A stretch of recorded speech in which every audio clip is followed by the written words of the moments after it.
हरे कृष्णा। जगत गुरु शिल प्रभुपाद महाराज की जय।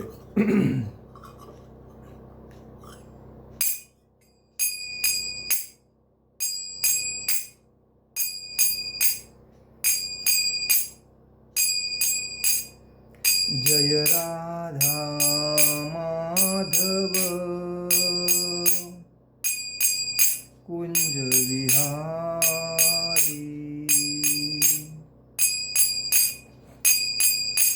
जय राधा माधव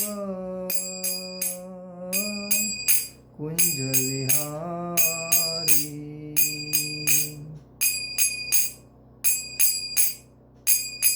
गोपीजन वल्लभ गिरिवरधारी, गोपीजन वल्लभ गिरिवरधारी। यशोदानंदन ब्रज जनरंजन, यशोदानंदन ब्रज जनरंजन।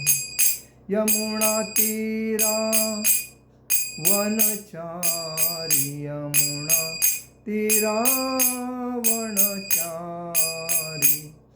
जय राधा माधव कुंज विहारी, जय राधा माधव कुंज विहारी। हरे कृष्णा कृष्णा कृष्णा हरे हरे, हरे राम राम राम हरे हरे। हरे कृष्णा कृष्णा कृष्णा हरे हरे, हरे राम राम राम हरे हरे। हरे कृष्णा कृष्णा कृष्णा हरे हरे, हरे राम राम राम हरे हरे। हरे कृष्णा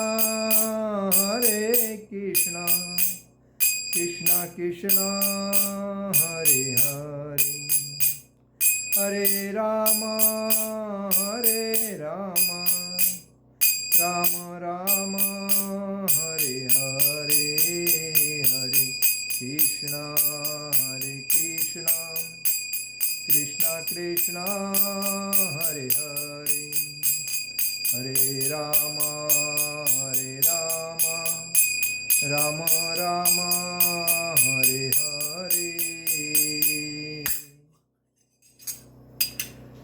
नित्य लीला जय ओम विष्णुपाद परमहंस परिव्राजकाचार्य अष्टोत्तर शताभय चरणारविंद भक्ति वेदांत स्वामी शिल प्रभुपाद महाराज की जय।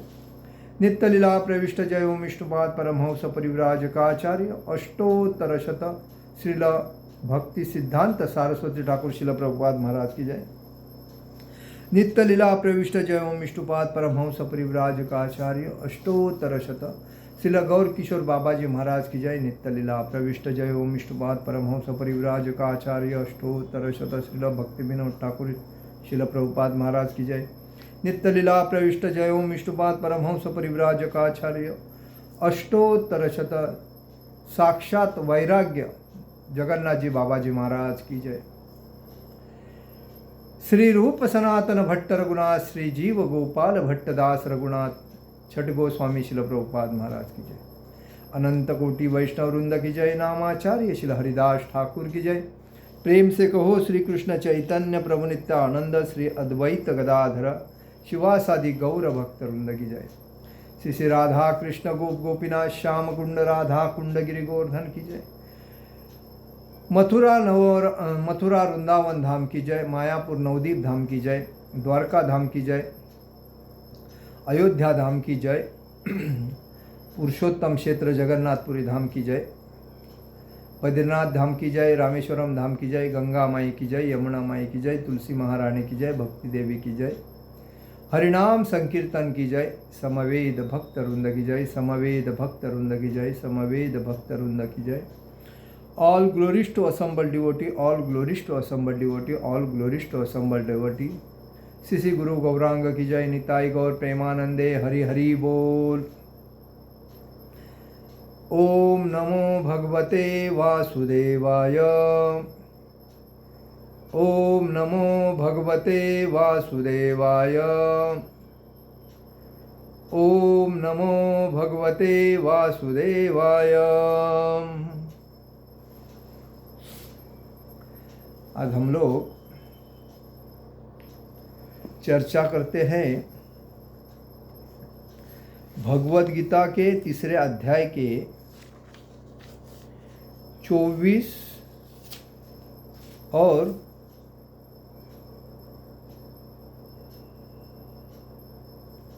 25 और 26 श्लोक पे। भगवद गीता के 25 और 26वें श्लोक की चर्चा करेंगे।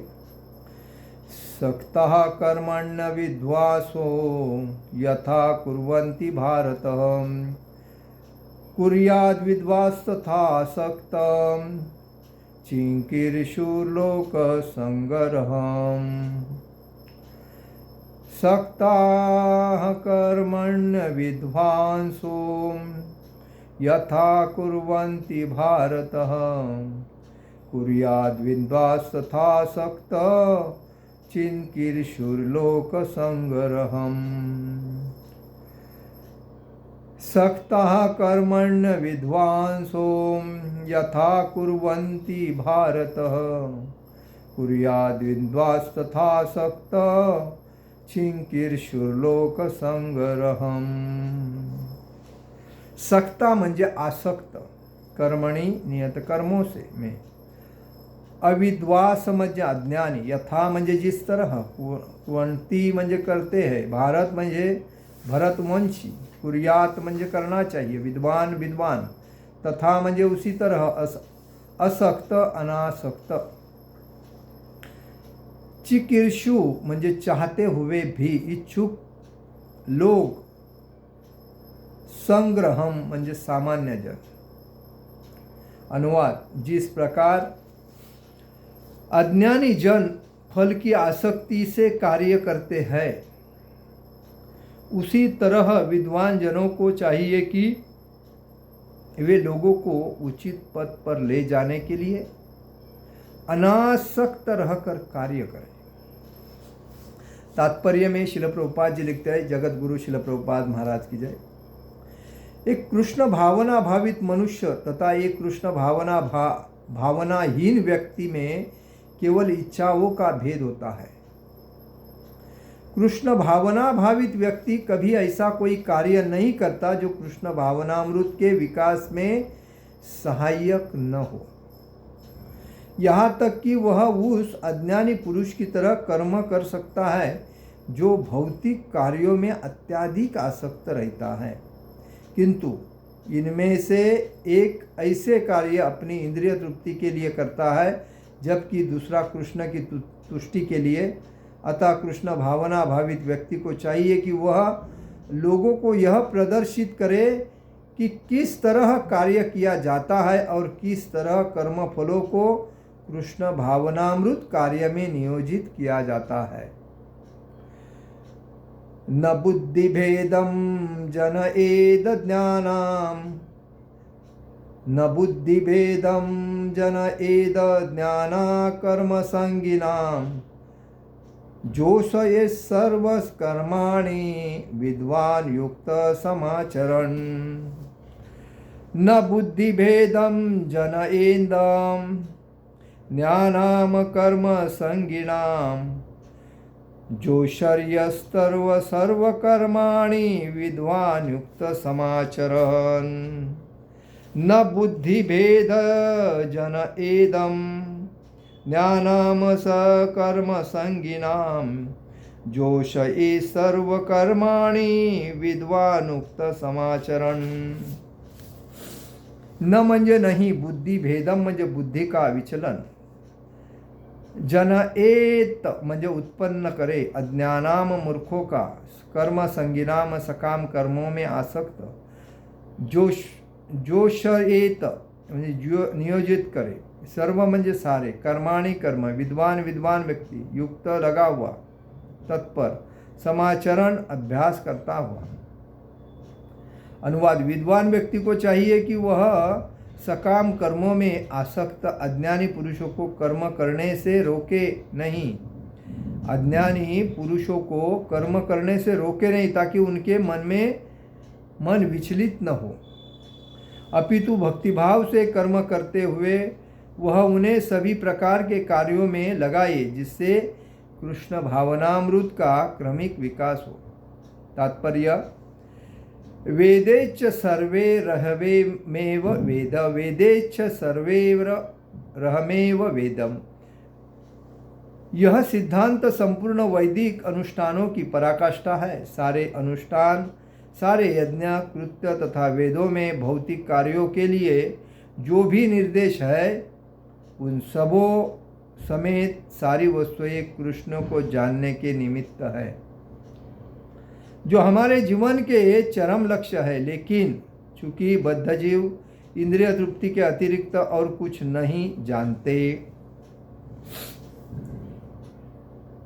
अतः वे वेदों का अध्ययन इसी दृष्टि से करते हैं, किंतु सकाम कर्मों तथा वैदिक अनुष्ठानों के द्वारा नियमित इंद्रिय तृप्ति के माध्यम से मनुष्य धीरे धीरे कृष्ण भावनामृत को प्राप्त होता है।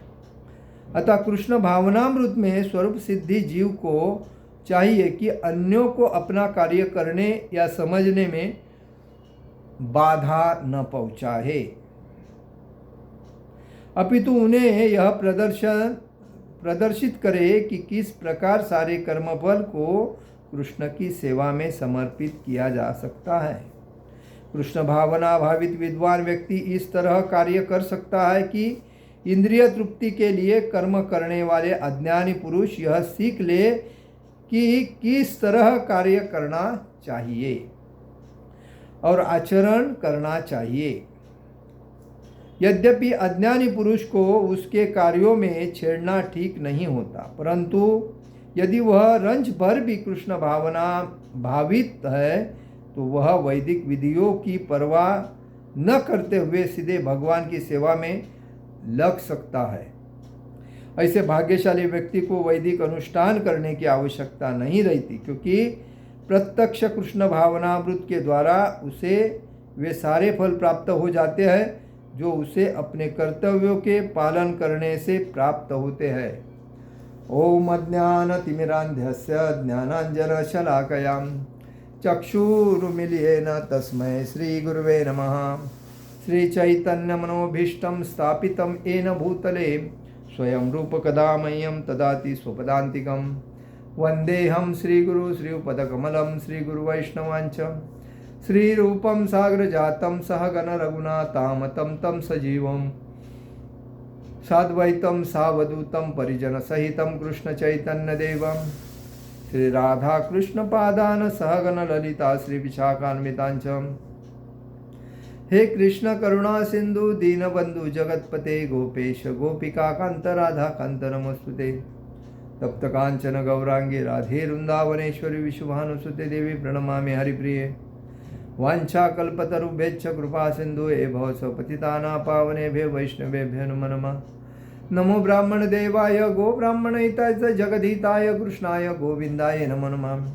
गुरुवे गौरचंद्राय राधिकाय तदालिये कृष्णाय कृष्ण भक्ताय तदभक्ताय नमो नमः। जय श्री नमो विष्णुपादाय कृष्णप्रेष्ठाय भूतले श्रीमते भक्तिवेदांत स्वामिनिते नामिने। नमस्ते सारस्वते देवे गौरवाणी प्रचारणे निर्विशेष शून्यवादी पाश्चात्य देशतारणे। जय श्री कृष्ण चैतन्य प्रभु नित्यानंद श्री अद्वैत गदाधर शिवासादि गौर भक्त वृंदम। हरे कृष्णा कृष्ण कृष्ण हरे हरे, हरे राम राम राम हरे हरे। हरे कृष्णा कृष्ण कृष्ण हरे हरे, हरे राम राम राम हरे हरे, हरे कृष्ण कृष्ण कृष्ण हरे हरे, हरे राम राम राम हरे हरे। श्री श्री गौर निताई, श्री श्री कृष्ण बलराम, श्री श्री ललिता विशाखा राधा श्याम सुंदर, श्री श्री जगन्नाथ सुभद्रा बलदेव जी भगवान की जय। आप सभी का आज के लेक्चर में हार्दिक स्वागत। आज हम लोग चर्चा कर रहे तीसरे अध्याय में 25 श्लोक संख्या 25 और 26 के ऊपर।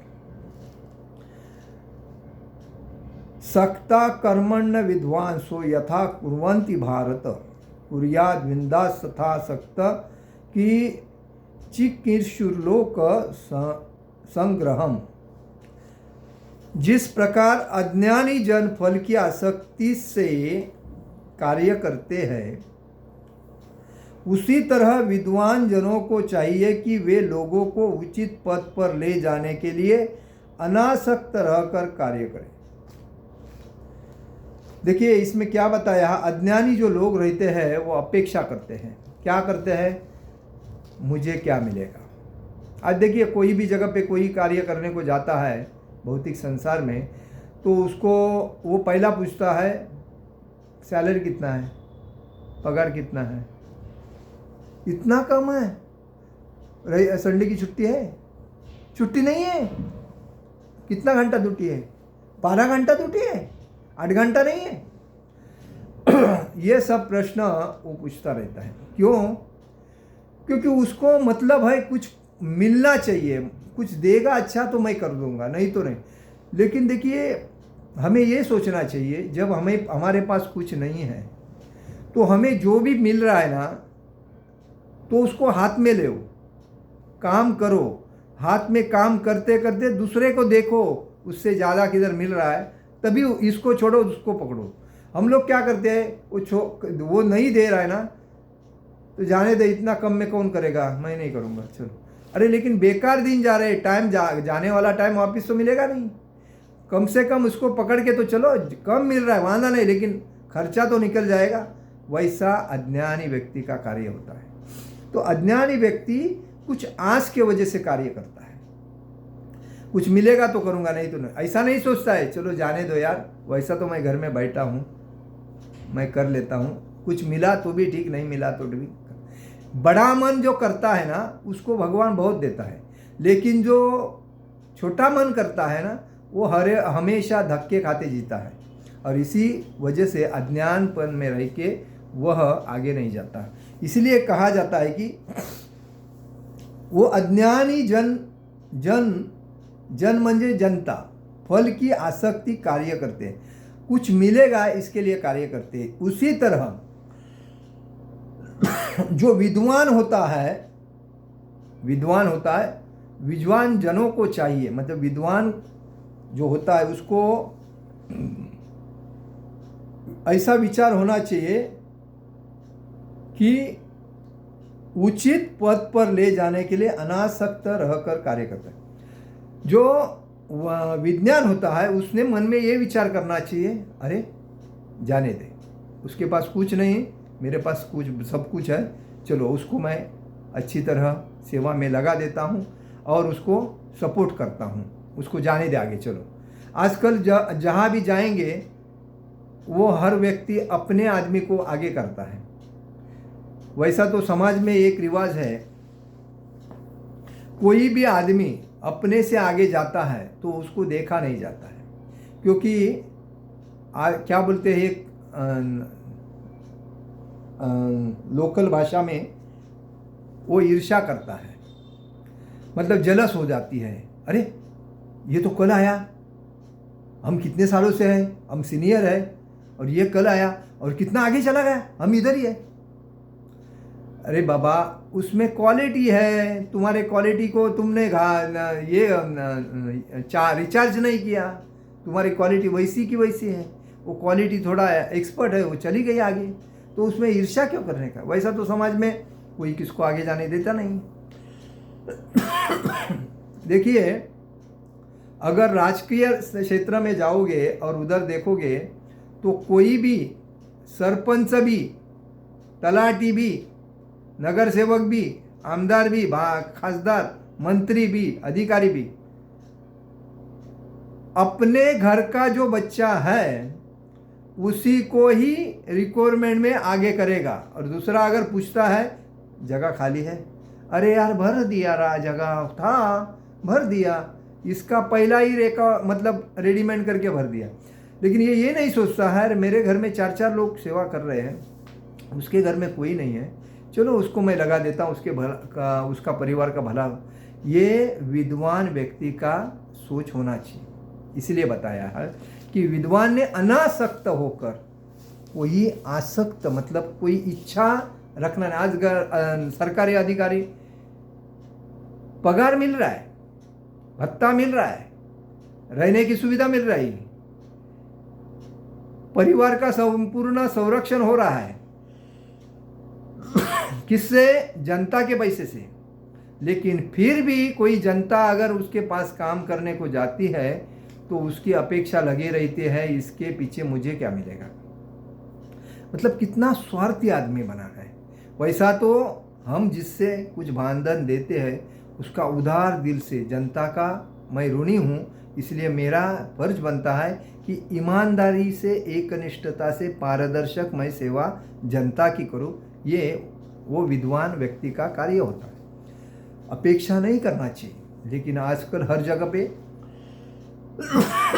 मुझे क्या मिलेगा, मेरा फायदा कितना होगा, यही है। और इसीलिए लोग वो करता है इसके लिए मैं कर रहा हूँ, और मैं करता हूँ इसके लिए दूसरा कर रहा है। और बाद में इनकी आशा अलग अलग चीज़ों में आसक्ति बढ़ती है।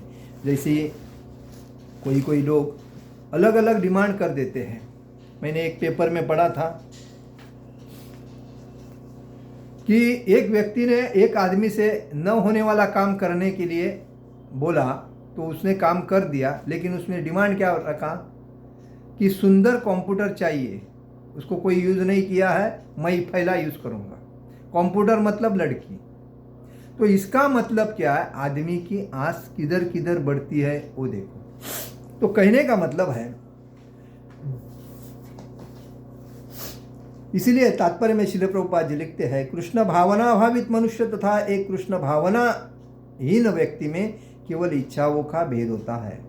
कृष्ण भावना भावित व्यक्ति क्या सोचता है, अज्ञान में तड़प रहे, दुखालय में तड़प रहे जो लोग हैं, दुख भोग रहे, उनको मैं कैसा भक्त बनूं, भक्ति के बारे में जानकारी दे दूं, और उसको जानकारी दे के, दीक्षा दे के, मतलब भक्तों से मिलाऊं, भक्तों से मिलाने के बाद गुरु से मिला के, गुरु का मंत्र दे के, उसके हाथ में गुरु की माला दे के उसको चांटिंग करवा दूं, और चांटिंग हर जप करते करते उसको मैं हरिनाम दीक्षा दे दूं, और हरिनाम दीक्षा देते देते उसको भगवान का प्रसाद दे दूं।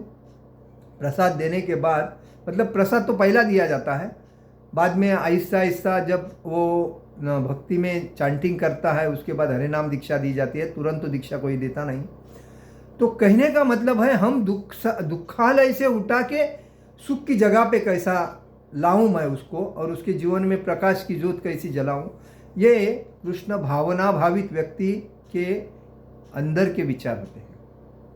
आज समाज में इतने लोग पैसा, पद, प्रतिष्ठा, बंगलो, कार, बाइक और क्या क्या इंद्रिय भोग के लिए सुंदर स्त्री, अलग अलग नशाखोरी, इसमें तड़प रहे हैं उसी के आशय में।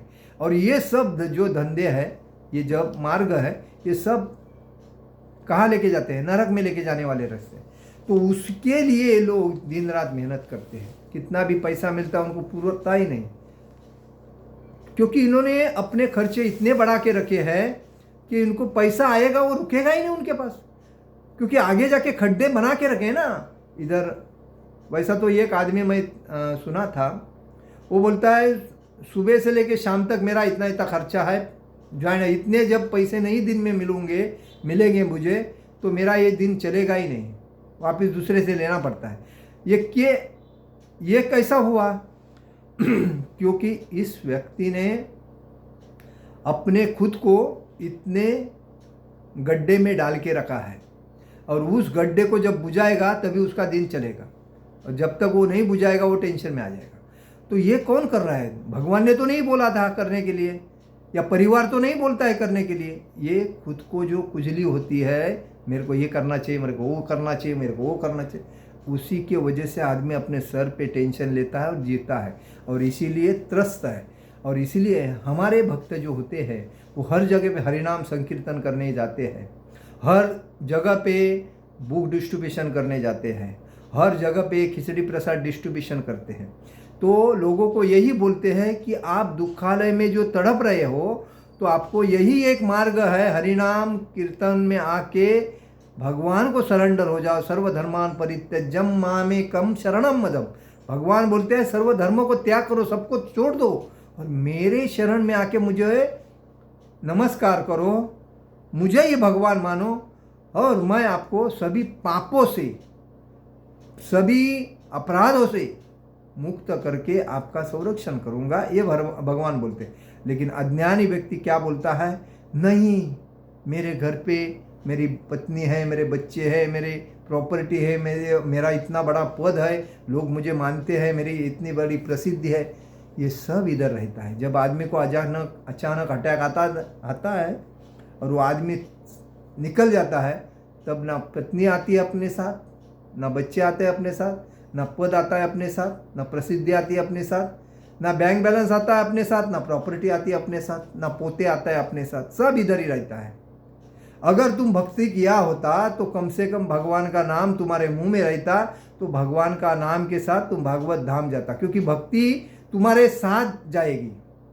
समझो भक्ति करते करते आदमी समझो शरीर छोड़ता है और वापिस वो उसके मुंह पे अगर नाम आता है भगवान का तो भागवत धाम जाता है शरीर छोड़ने के टाइम में।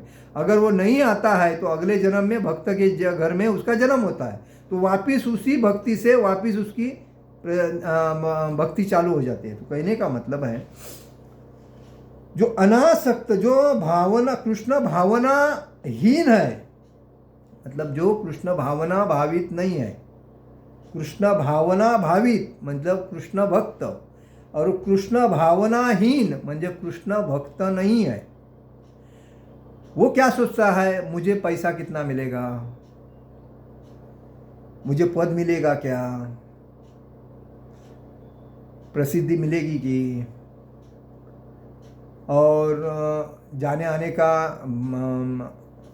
भत्ता मिलेगा, बोनस मिलेगा, और कुछ साइड इनकम मिलेगा, ये विचार रहते उसके। भक्ति में आके किसका भला हुआ है? और ये उम्र हमारी थोड़ी है भक्ति करने की, अभी तो हम जवान हैं। भक्ति करना तो बूढ़ो वृद्ध व्यक्ति का कार्य है, वो हमारे माता पिता करते हैं भक्ति। हमारे घर में भगवत गीता लाई है और भगवान के बाजू में रखी है, हम लोग देख के उसको अगरबत्ती लगा दिखाते हैं, लेकिन हाथ नहीं लगाते, अरे वो कल अपराध होएगा तो। ऐसे कृष्ण भावना हीन व्यक्ति का विचार होता है, वो क्योंकि उसको भगवान के बारे में जानता नहीं है और उसका विश्वास नहीं होता है भगवान के ऊपर। विश्वास उसके ऊपर रखा जाता है। विश्वास वो चीज़ है जब हम एक बार रखते हैं तो उसको कोई हटा नहीं सकता है, वो विश्वास है। तो एक बार विश्वास की जो बात आती है तो हमें ये समझना चाहिए कि हमें दृढ़ता से विश्वास रखना चाहिए। लेकिन जो मायावादी व्यक्ति होता है, भौतिक संसार में माया के जाल में फंसा हुआ, इंद्रिय भोग के पीछे पड़ा हुआ, उसको भक्ति में जरा भी विश्वास नहीं रहता है और वो भक्तों की कुचेष्टा करता है। उसको लगता है ये धोती कुर्ता डाल के ये हरिनाम संकीर्तन करते हैं, इनका कुछ ठीक नहीं है। भगवान थोड़ा कुछ देता है, अपने को जब तक कमाएंगे नहीं तब तक मिलेगा ही नहीं। ये खाली हमको क्या बोलते हैं, हाँ, हमें खाली माइंड सेटअप करते हैं और बुलाते हैं, ऐसा बोलते हैं वो लोग। तो वो उनके विचार वो वैसे होने के, वो नेगेटिव विचार होने की वजह से वो हमेशा दुख भोगते रहते हैं। लेकिन जो व्यक्ति भौतिक संसार से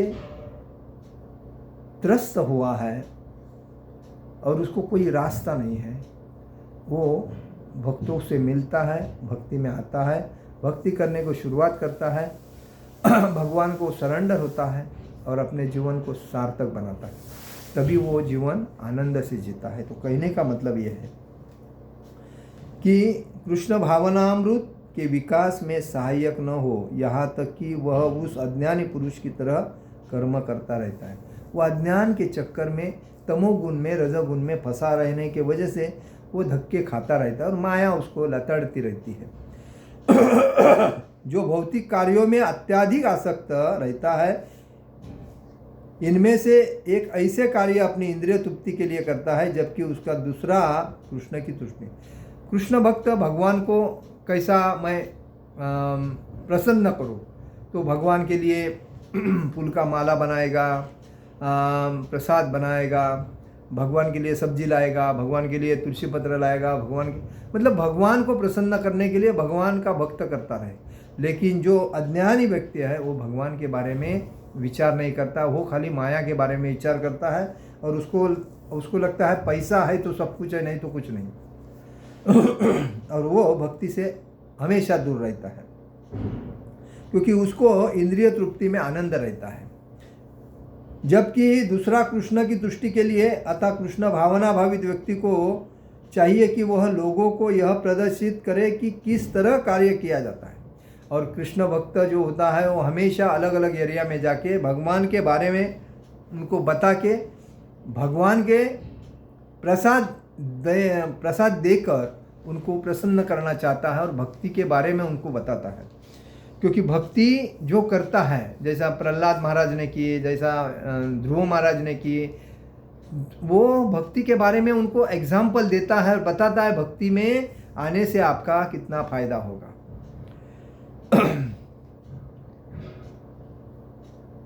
किस तरह कर्म फलों को कृष्ण भावनामृत के कार्य में नियोजित किया जाता है। मतलब कोई व्यक्ति ऐसे हैं कि कर्म करते हैं भौतिक संसार में, लेकिन भगवान को समर्पित करते हैं अपने कर्म।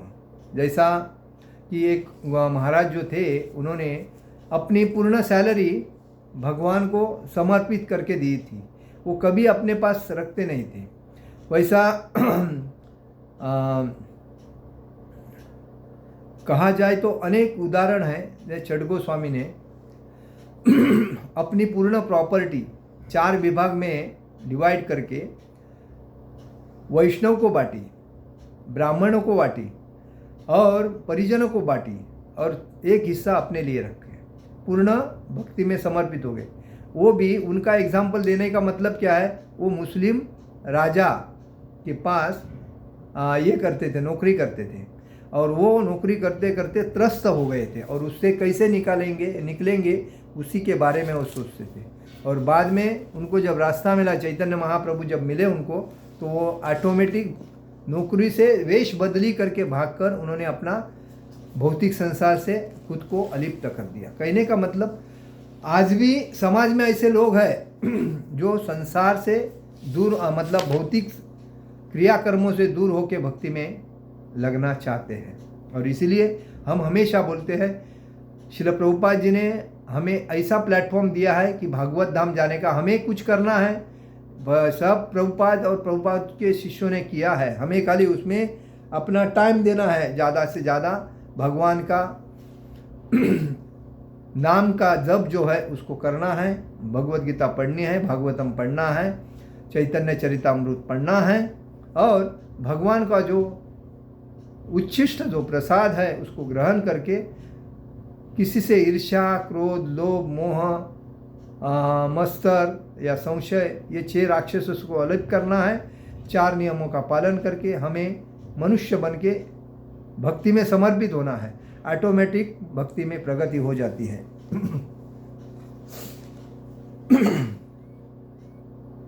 न बुद्धि भेदम जन एदम ज्ञाना कर्म संगिनाम जो स ए सर्व कर्माणि विद्वान युक्त समाचरण। विद्वान व्यक्ति को चाहिए कि वह सकाम कर्मों में आसक्त अज्ञानी पुरुषों को कर्म करने से रोके नहीं, ताकि उनके मन विचलित न हो। देखिए इसमें बताया, विद्वान जो ज्ञानी होते हैं उन्होंने सकाम कर्म, मतलब कर्म जो करते हैं भगवान के लिए, उनको रोकना नहीं चाहिए। उनको भगवान के प्रति अगर भक्ति में आते हैं तो उनको भक्ति करने देना चाहिए। देखिए जब संसार से, भौतिक संसार से कोई अगर भक्त बनना चाहता है और भक्ति करने के लिए आना चाहता है, आश्रम में भगवान के मंदिर के आश्रम में रहना चाहता है, तो उसमें भक्त में और भौतिक संसारी व्यक्ति में फर्क तो होता ही है, क्योंकि उसको संभाल के लेना पड़ता है। उसके हाथों से थोड़े गलतियां होती है तो उसको समझा के उसको, मतलब मार्केट से जब एक चीज़ हम लाते हैं, फ्रूट फल या सब्जी जो भी है, तो घर में आके धोते ही है, वैसी की वैसी तो पकाते नहीं हैं। वैसा ही हाल है भौतिक संसार में। जो व्यक्ति भक्ति में त्रस्त होने के बाद जब भक्तों से मिलता है और भक्ति ज्वाइन करना चाहता है, आश्रम में रहना चाहता है, तो आश्रम के लोगों ने, मतलब जो इंचार्ज है, जो भक्त है, उन्होंने उसको संभाल के लेना जरूरी है। उससे थोड़ी गलती होगी क्योंकि वो सुधारना चाह रहा है। जब नहीं गलती करेगा तो सुधरेगा कैसा? जब जानकारी नहीं है तो गलती तो होनी है। तो इसी वजह से मेरे सामने तो कितने लोग ऐसे भौतिक संसार से मंदिर में आके ज्वाइन करना चाह रहे थे, लेकिन उनको अच्छी तरह समझा बुझा के नहीं लेने की वजह से वो निकल गए। कहने का मतलब है सभी ज्ञानी नहीं होते हैं, अज्ञान की वजह से तड़पते हैं तो ज्ञान की तरफ आते हैं। तो ज्ञानी व्यक्ति ने उसको समझ के लेना जरूरी है। जैसा शिला प्रभुपाद जी ने विदेश में जाके ड्रग्स पीने वाले, सेक्स करने वाले हिप्पी लोग जो थे, वो हमेशा अपने इसमें रहते थे, क्या बोलते हैं उसके, नशा में रहते थे। और नशा में रहने के वजह से कुछ भी करते थे। उनको ये नहीं मालूम था कि मनुष्य जीवन क्या है, पशु जीवन क्या है। वो पशु जीवन को ही मनुष्य जीवन मानते थे। लेकिन प्रभुपाद जी ने एक एक को व्यक्ति को पहचान के उसमें से गंदे जो गुण थे, उन गुणों को साइड करके उनको मनुष्य जीवन बना के उनको एक हौसला दिया कि आप ये करने से भागवत धाम जाओगे, आप जो कर रहे हो वो करते रहोगे तो आप नरक में जाओगे। तो ये जब बताया तभी उनको जब मालूम पड़ा ये महाराज जो बोल रहे हो सही है, उन्होंने आत्मसात किया शिला प्रभुपाद जी के विचारों को, शिला प्रभुपाद जी के गुणों को, शिला प्रभुपाद जी की वाणी को आत्मसात किया और खुद पूर्णता उनके भक्ति में समर्पित हुए। और समर्पित होने के बाद वो प्रभुपाद जैसा बोलते थे वैसा करते थे। उन्होंने भी गलतियां की, लेकिन प्रभुपाद कभी भड़के नहीं। उल्टा प्रभुपाद उनको समझा के बोलते थे, देखिए आप शक्तिशाली हो, मैं तो एक बूढ़ा हूं, अगर एक आपका एक हाथ मेरे ऊपर पड़ेगा तो मर जाऊंगा, सीधा बोलते थे। क्योंकि हकीकत थी, वो नशे में रहते थे। और प्रभुपाद सिंपल, सदाचारी, सात्विक, ब्राह्मण, एक साधु शिला प्रभुपाद, और वो तो असुरी वृत्ति के थे। उनको असुरी वृत्ति से मतलब तमोगुण से भरे हुए थे। तमोगुण से रजोगुण लाना, रजोगुण में से लाके सत्वगुण में लाना कोई मामूली चीज़ नहीं है ना। शिला प्रभुपाद जी ने वो किया और उनको संभाल के बाद में उनको जब से भक्ति बनाया, भक्त बनाने के बाद मनुष्य बनाया, मनुष्य के बाद भक्त बनाने के बाद जब भक्ति में आकर वो आहिस्ता आहिस्ता प्रभुपाद के विचार सुन के दूसरे को बोल के प्रचार करने लगे। ऐसा ही है भाव। तो आज भौतिक संसार में जो त्रस्त व्यक्ति है, वो जो भक्ति में आता है, तो उसको हमें भक्ति में आश्रम में लेके उसको रखना चाहिए। उसको सुबह का उठने का जो पहला तो आदत रहेगी नहीं, लेकिन 2-4 दिन उठेगा, बाद में सोएगा, वो आदत बदलने के लिए थोड़ा टाइम जाता है, तो उसको हमको टाइम देना चाहिए। एक आदमी जब बनता है, प्रभुपाद भी भौतिक संसार में गृहस्थ थे, उनके ऊपर कर्ज का लोड बहुत हुआ था, सब में लॉस हो गए थे। त्रस्त होने के बाद उनके एक मित्र ने एक महाराज के पास लेके जाके उनको बताया ये भक्ति सिद्धांत सरस्वती ठाकुर जी ऐसे एक महाराज आए हैं, उनको जरा मिल के आएंगे। तो प्रभुपाद बोले उसको मिल के क्या मिलेगा हमको? अरे चलो तो मेरे साथ, देखेंगे क्या है महाराज, थोड़ा दर्शन करके आएंगे। ऐसा बोल के उनका मित्र उनको लेके गया। अभी उनका मित्र तो साइड हो गया, लेकिन प्रभुपाद जी को महाराज ने, भक्ति सिद्धांत महाराज ने देखा और बोलेगा अरे आप तो क्वालिफाइड व्यक्ति हो, आप सुशिक्षित हो, आपने भक्ति का प्रचार करना चाहिए, आप में सब टैलेंटेड है। प्रभुपाद आश्चर्य हो गए, रे इनको ना मैंने कभी देखा और इन्होंने मुझे कभी नहीं देखा, और ये मेरे को ऐसा बोल रहे हैं। कमाल है, इसका मतलब मेरे अंदर कुछ है। वही प्रभुपाद ने जान लिया। तो ऐसे लोग मार्केट में कितने हैं, जैसे जैसे आते हैं तो हमें उनको संभाल के लेना चाहिए। नहीं कि उसके पास पैसा है इसीलिए वो भक्त बनेगा। पैसे वाले आजकल ऐसे हैं, देखो पैसे वाले बाहर तो एंजॉय करते हैं, वेश्या के बाद जाते हैं, ड्रग्स बार में जाते हैं, अलग अलग करते हैं, क्योंकि पैसा उड़ा के एंजॉय कर रहे हैं। और उसको ही हम पैसा दे रहा है, बल्कि उसको हम लाड़ प्यार से भक्त बनाएंगे और बाद में हमारे भक्तों को हमको तकलीफ देगा, तो ये अच्छा नहीं है।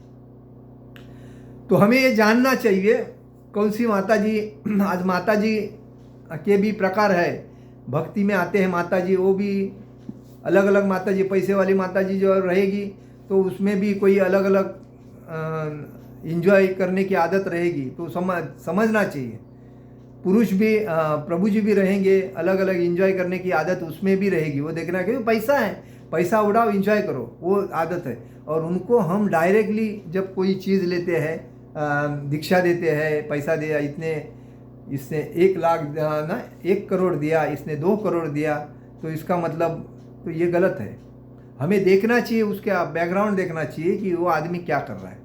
पैसा दिया और बाद में गलत काम किया तो ये तो गरीब जो व्यक्ति होते हैं तो गलत ज़्यादा नहीं करते, लेकिन बड़े व्यक्ति ज़्यादा गलत करते हैं, इसीलिए वो पैसे से खरीदना चाहते हैं सब कुछ।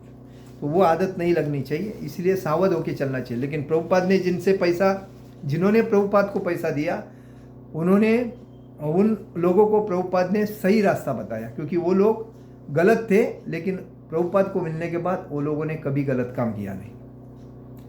तो कहने का मतलब है, विद्वान व्यक्ति को चाहिए कि वह सकाम कर्मों में आसक्त अज्ञानी पुरुषों को कर्म करने से रोके नहीं, ताकि उनके मन विचलित न। भगवान के प्रति कोई कार्य करता है तो उसको रोकना नहीं चाहिए, अगर ये अयोग्य कार्य करता है तो उसको रोकना चाहिए। अपितु भक्ति भाव से कर्म करते हुए वह उन्हें सभी प्रकार के कार्यों में लगाए। भक्ति भाव से कोई भौतिक संसारी व्यक्ति आके अगर कार्य करता है तो उसको अलग अलग सेवा देना चाहिए। उसको सेवा में आनंद जैसा आएगा वैसा वैसा वो प्रगति करेगा। और इसलिए तो वो सेवा में लगने के वजह से वो भक्ति में प्रगति करता है। वेदैश्च सर्वे रहमेव वेदम, वेदैश्च सर्वे रहमेव वेदम, इसका मतलब क्या है? सिद्धांत संपूर्ण वैदिक अनुष्ठानों की पराकाष्ठा है। सारे अनुष्ठान, सारे यज्ञ कृत्य तथा वेदों में भौतिक कार्यों के लिए जो भी निर्देश है, उन सबों समेत सारी वस्तुएं कृष्ण को जानने के निमित्त है। वेदे च सर्वे रहमेव वेद, ये सर्व का वेद को जानना, भगवान को जानना, यही मुख्य कार्य है जीवन का। तो यह हम जो कुछ करते हैं तो भगवान के लिए तो करना चाहिए, अपने लिए नहीं करना चाहिए। हम भगवान के दास हैं तो भगवान के लिए करेंगे, तो भगवान के पास संपूर्ण है, लेकिन भगवान के लिए करेंगे और बाद में अपने लिए यूज करेंगे तो वो ठीक है। लेकिन हम अपने लिए करेंगे और भगवान के लिए नहीं करेंगे तो वो पापी है, पाप है। जीवन पापमय जीवन है, वो अपराधीमय जीवन है। और इसलिए इसे इधर कहा वेदेच सर्वे रहमेव वेदम, जो हमारे जीवन के चरम लक्ष्य है। लेकिन चूही बद्ध जीव इंद्रिय तृप्ति के अतिरिक्त और कुछ नहीं जानते। जो भौतिक संसारी लोग हैं, अपने मन की इच्छाएं तृप्त करने के लिए दिन रात मेहनत करते हैं, लेकिन भगवान के भक्ति के लिए, भगवान को समर्पित होने के लिए, तो भगवान के लिए कार्य करने के लिए उनके पास टाइम नहीं होता। किंतु सकाम कर्मों तथा हाँ, अतः वे वेदों का अध्ययन इसी दृष्टि से करते हैं, किंतु सकाम कर्मों तथा वैदिक अनुष्ठानों के द्वारा नियमित इंद्रिय तृप्ति के माध्यम से मनुष्य धीरे धीरे कृष्ण भावना को प्राप्त होता है। सकाम कर्मों तथा वैदिक अनुष्ठानों मतलब आध्यात्मिक वृत्ति द्वारा नियमित इंद्रिय तृप्ति के माध्यम से मनुष्य इंद्रिय तृप्ति को थोड़ा थोड़ा साइड करके आहिस्ता आहिस्ता धीरे धीरे कृष्ण भावनामृत को प्राप्त करता है। कृष्ण भावनामृत में स्वरूप सिद्ध जीव को चाहिए कि अन्य को अपना कार्य करने या समझने में बाधा न पहुंचाए। जब भक्ति में कोई नया भक्त आता है तो उसको हमें समझ के संभाल के लेना जरूरी है, क्योंकि उसको यह भक्ति के बारे में उसके माँ बाप को मालूम नहीं, उसके दादा दादी को मालूम नहीं, उसके पीढ़ी को किसको मालूम नहीं। उसको भक्ति अगर उसके पूर्व पुण्य की वजह से किसी ने उसको रास्ता बताया भक्ति का, अगर वो भक्ति में आता है तो उसको हम ये नहीं करना चाह रहे ये कर्मी लोग हैं, वो भक्ति नहीं कर सकते, वो गलत आदमी है, उसका नहीं, उसको बताना चाहिए भक्ति का रूल रेगुलेशन नियम ऐसे ऐसे है। उसके बाद आपको ये, मैं जब हाउ कैन आई हेल्प में बैठता था तो मेरे पास बहुत लोग आते थे पूछने के लिए, हमको टेम्पल ज्वाइन करना है, हमको क्या करना पड़ेगा। मैं सीधा बोलता था, भाई साहब देखो भौतिक संसार में इंजॉयमेंट है, लेकिन टेम्पल में आओगे तो सब रूल रेगुलेशन पाल के चलना पड़ेगा। आपको 4 नियमों का पालन करना पड़ेगा। सुबह रात को जल्दी सोकर सुबह जल्दी उठना है। रात को कितना बजे सोना है? जल्दी 9 बजे सोना है, 3 बजे उठना है। 3 बजे उठ के नहा धो के 4 बजे मंदिर में आना है। 4 बजे मंदिर में आके 4:10 से मंदिर की आरती शुरू हो जाती है। उसके बाद भक्तों से मिल के मंगल आरती अटेंड करके, बाद में तुलसी आरती अटेंड करके, बाद में भक्तों के ग्रुप में बैठ कर भगवान के नाम का जप करना है। उसके बाद गुरु पूजा होती है। गुरु पूजा होने के बाद भागवत क्लास होता है। भागवत क्लास होने के बाद प्रसाद मिलता है। प्रसाद मिलने के बाद आप अपनी सेवा में जा सकते हैं मंदिर में। तो ये कार्यक्रम हमारा जो सुबह का होता है वो 100% आपको अटेंड करना पड़ेगा। ये नहीं कि 4 दिन अटेंड किया बाद में यार बहुत तकलीफ हुई है तकलीफ हो गई, उठा नहीं जा रहा है, घर का मतलब इतना टेंशन कौन पालेगा यार। और घर में था भौतिक संसार में तो आराम से उठ रहा था, लेट सोता था, 12 बजे सोता था और सुबह 7-8 बजे उठता था आराम से। इधर इतना तकलीफ कौन सहेगा। और ये तो इसलिए भक्ति का मतलब तपस्या। जो तपस्या करता है वो कारण नहीं बोलता है, और तपस्या नहीं करता है वो कारण बोलता है, क्योंकि उसको आनंद, जीवन का आनंद भौतिक संसार में लगता है, भक्ति में लगता नहीं, और इसीलिए वो कारण बोल के निकल जाता है। तो कभी कभी किसी भौतिक संसारी व्यक्ति को लगता है अरे ये प्रभु कितना सेवा करता है, डेली अटेंड करता है मंगल आरती, डेली इधर रहता है, डेली उसको देखा जाता है, सही में इसकी क्या तपस्या है, ऐसा बोलते हैं। अरे लेकिन वो कर रहा है उसके लिए, तो आप क्या कर रहे हैं आपके लिए, ये सोचो ना। उसके जैसा आप भी करो तो आपको भी भगवत प्राप्ति के लिए तपस्या। जो भगवान शिव जी के जो भक्त होते हैं वो हिमालय में जाके बर्फ के उधर बैठ के ओम नमो शिवाय, ओम नमो शिवाय, हरि ओम नमो शिवाय करते रहते हैं। उनके शरीर में देखो बर्फ कितना क्या है, लेकिन वो किधर जाना चाहते हैं, वो कैलाश में जाना चाहते हैं, शिव जी महाराज के पास। लेकिन हम कहाँ जाना चाहते हैं? हम तो गोलोक वृंदावन जाना चाहते हैं, भागवत धाम जाना चाहते हैं। तो भागवत धाम जाना एक भगवान कृष्ण की लीला, वहाँ जाना चाहते हैं, जो हमारा खुद का घर है वो। तो वहाँ जाने के लिए हमें तपस्या करनी ही पड़ेगी। जानवर तो तपस्या नहीं कर सकता है। 84 लाख योनि में 80 लाख योनि तो तपस्या नहीं कर सकते हैं। तपस्या करने के लिए एक ही योनि है जो मनुष्य योनि है, क्योंकि वो बुद्धिमान है, विवेकमय योनि है। तो उसी वजह से उसको कहा गया है कि ये जो जीवन मिला है, ये जीवन का सार्थक यही है कि भगवान को समर्पित होकर भगवान के भक्ति में तल्लीन होना, यही हमारा मुख्य कार्य है। तो यही हमें समझना चाहिए।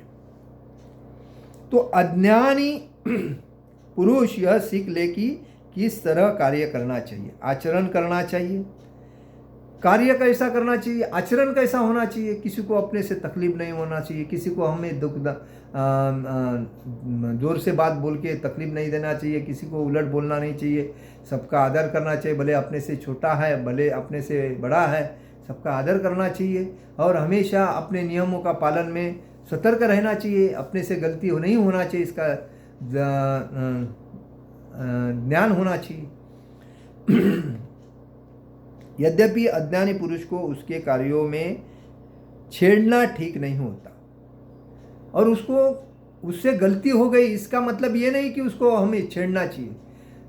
जब भक्त प्रहलाद, जब पिताजी ने कहा उनके गुरु को कि इसको मेरे पुत्र को लेके जाके भगवान कौन है इस धरती में उसको बताओ, ये खाली विष्णु का जो नाम ले रहा है तो ये विष्णु तो मेरा दुश्मन है, तो मैं भगवान हूँ, तो ये मेरा विष्णु का नाम ले रहा है, इसको बताओ।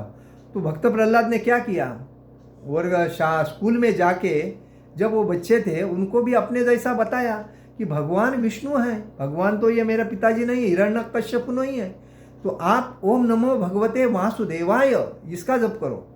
तो वो पहले बोले ऐसा कैसा बोल रहा है, तेरा पिताजी हमको मार देगा, हमारे परिवार को मार देगा।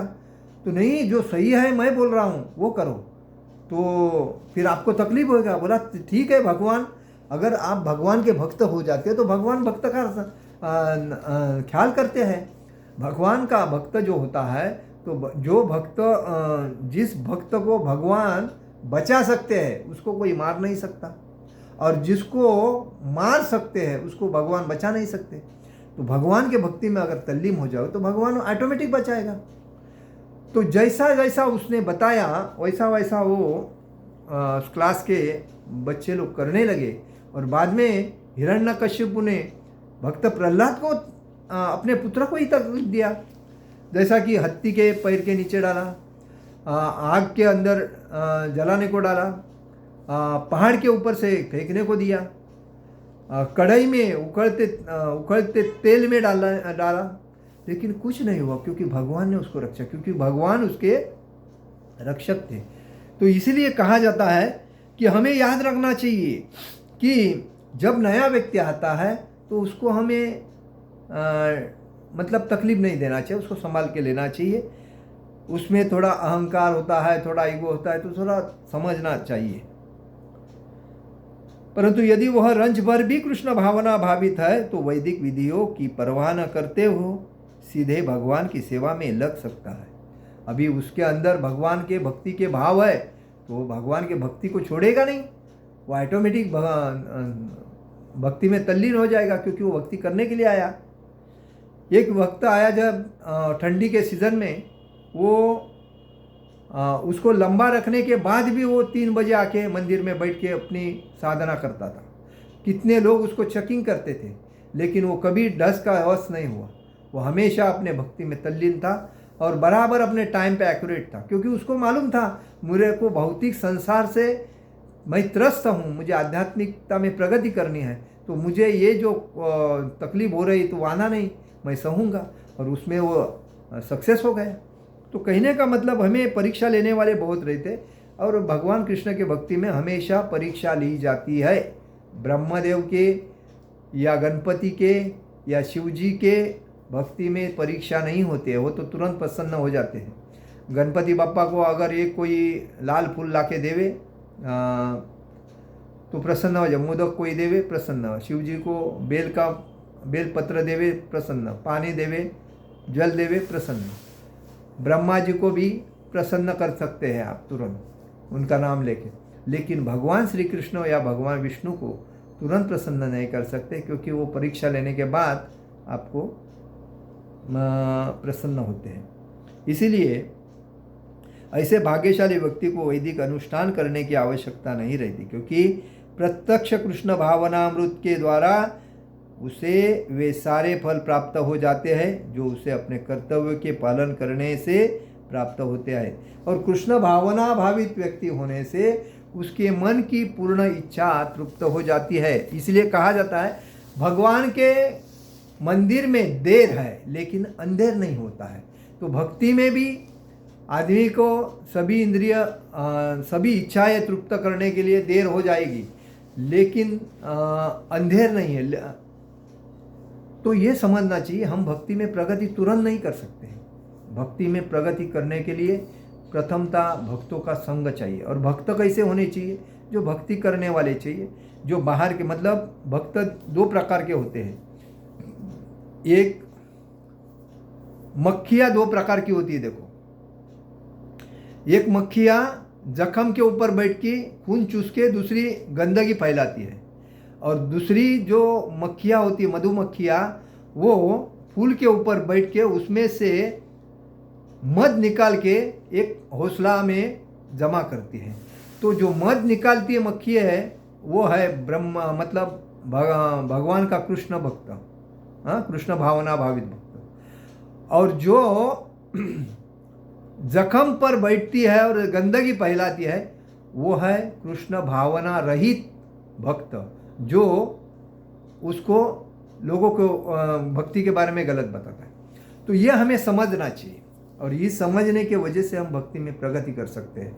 अदरवाइज हम भौतिक संसार में हमेशा त्रस्त हो जाएंगे, क्योंकि जीवन का लक्ष्य है भगवान का प्रेम प्राप्त करना। और भगवान का प्रेम प्राप्त करने के लिए हमें मंदिर में जाना चाहिए, भक्तों से मिलना चाहिए, भगवान का उच्छिष्ट प्रसाद ग्रहण करना चाहिए, भगवान के भक्तों के साथ हरिनाम संकीर्तन में जाना चाहिए, बुक डिस्ट्रीब्यूशन करना चाहिए, वहाँ का प्रसाद ग्रहण करना चाहिए। कभी दांडी नहीं मारना, मतलब कभी गैप नहीं रखना चाहिए। अलग अलग जो प्रोग्राम होते हैं, कार्यक्रम होते हैं भगवान के बारे में, उसमें अटेंड रहना चाहिए।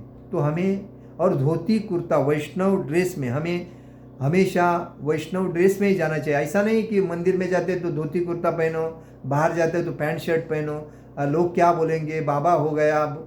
लोगों का काम है कहना, अपना काम है करना। लोग कुछ बोलते हैं, अच्छे के लिए अच्छा बोलेंगे, बुरे के लिए बुरा बोलते हैं। उधर अगर देखता है आदमी, वो कभी आगे नहीं जाएगा। लोग अपने को देख के चेंज होना चाहिए, ऐसा एटीट्यूड आपका होना चाहिए। भक्ति में आने के बाद हमेशा धोती कुर्ता पहनना चाहिए। भक्ति में आने के बाद हमेशा मीटिंग में जाता है, अगर जॉब पे जाता है, किधर भी जाता है, धोती कुर्ता पहन के टिफिन लेके जाना चाहिए। यह हमें, हमारे में गट्स होना चाहिए कि हम वैष्णव है, और वैष्णव का आचरण हर जगह पे होना चाहिए। ये नहीं कि वैष्णव, मैं घर में मंदिर में वैष्णव हूँ और बाहर में भौतिक हूँ, तो भक्ति में प्रगति होएगी नहीं। क्योंकि आप क्या कर रहे हैं? आप खुद को फंसा रहे हैं। जो आदमी खुद को फंसाता है, वो कभी भक्ति में प्रगति नहीं कर रहा है। सब प्रभुपाद जी सक्सेस क्यों हो गए? क्योंकि उन्होंने अपने गुरु का आदेश पाला। गुरु ने कहा, उन्होंने दीक्षा, हरिनाम दीक्षा देने के बाद उन्होंने संपूर्ण ग्रंथ पढ़े, हरिनाम जप करने लगे। उसके बाद गुरु जो जो बोलते थे वो बारीक सा सुनते थे, और हमेशा धोती कुर्ते में चलते थे। उन्होंने बाद में कहाँ भी जाते धोती कुर्ते में जाते थे, कभी नहीं पैंट शर्ट पहनी। और जो पैंट शर्ट को एक बार फेंक देने के बाद वापस उसको हाथ नहीं लगाना चाहिए। यह हमारा व्रत होना चाहिए। जब एक बार हम कोई चीज़ छोड़ते हैं तो उसको टच वापस नहीं करना चाहिए। भक्ति में हमें प्रगति करना है, हमें भक्ति में अधोगति नहीं करना है।